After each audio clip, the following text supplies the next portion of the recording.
7 मई रात 12:30 बजे जब राफेल JF-17 थंडर को गिराने के लिए फिजाओं में उमड़ आए, तब एंट्री होती है J-10C की।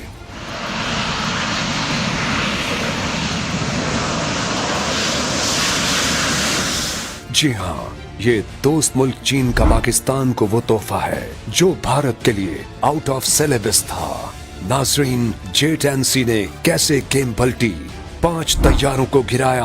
आखिर ये J-10C कौन सी बला है जिसके लिए भारत तैयार न था? आज हम इस जादुई तैयारे की ऐसी सलाहियतों से पर्दा हटाने जा रहे हैं जिसे सुनकर आपकी अकल दंग रह जाएगी।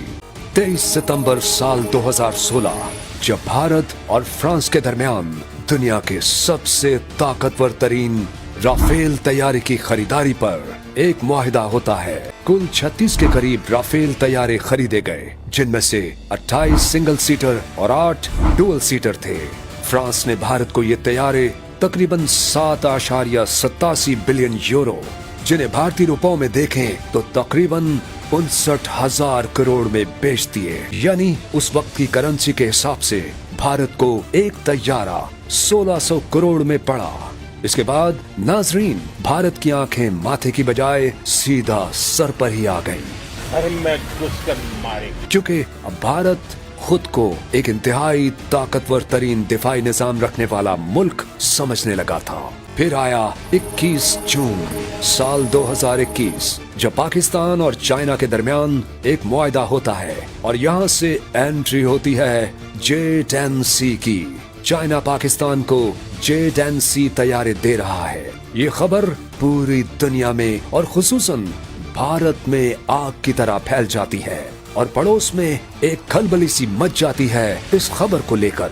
और फिर वो दिन आ ही गया जब J-10C को फिजा में अपनी हुकूमत साबित करनी थी। 7 मई 3 राफेल, एक MiG-29 और एक Su-30 MKI समेत 5 तैयारों को तबाह कर देता है। इस बात को द गार्डियन, डेली sabah.com और रोइटर्स जैसी इंटरनेशनल मीडिया वेबसाइट्स ने भी बड़ी तफसील के साथ बयान किया है। लेकिन नाजरीन, सवाल यहाँ ये पैदा होता है कि J-10C आखिर राफेल पर भारी कैसे पड़ गया? दुनिया का ताकतवर तरीन तैयारा कैसे ढेर हो गया?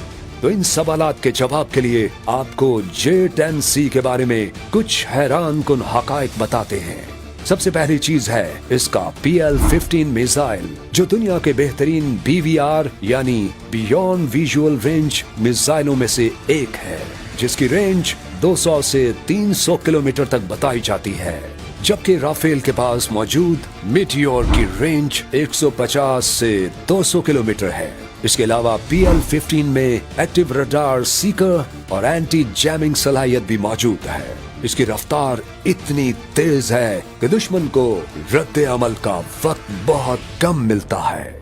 भारतीय तैयारे इसका मुकाबला ना कर सके और उन्हें एक के बाद एक निशाना बना दिया गया। जब आप उसे ZDK-3 जैसे एक ताकतवर फिजाई निगरानी और कंट्रोल सिस्टम के साथ जोड़ते हैं तो आपको डिटेक्शन ओवर मैच या तलाश करने की इजाफी सलाहियत हासिल होती है। यानी दुश्मन के तैयारे हदफ बनने से पहले ही देखे जा सकते हैं और इनके पायलट्स को भी खबर नहीं होगी कि उन्हें लॉक किया जा चुका है। नाजरीन, ये हमला दूर का था, न कि किसी करीबी डॉग फाइट का नतीजा। और यही वो पॉइंट है जिसकी वजह से राफेल BVR जोन में दाखिल हो गया और टारगेट हुआ। दुनिया ने चीनी डिजाइन के तैयारों से भारत के जदीद तरीन तैयारों को तबाह होते देखा है, वो भी वहशियाना ताकत के साथ नहीं, बल्कि जदीद सिस्टम इंटीग्रेशन, रडार की बर्तरी और तवील फासले के दुरुस्त हमलों के जरिए।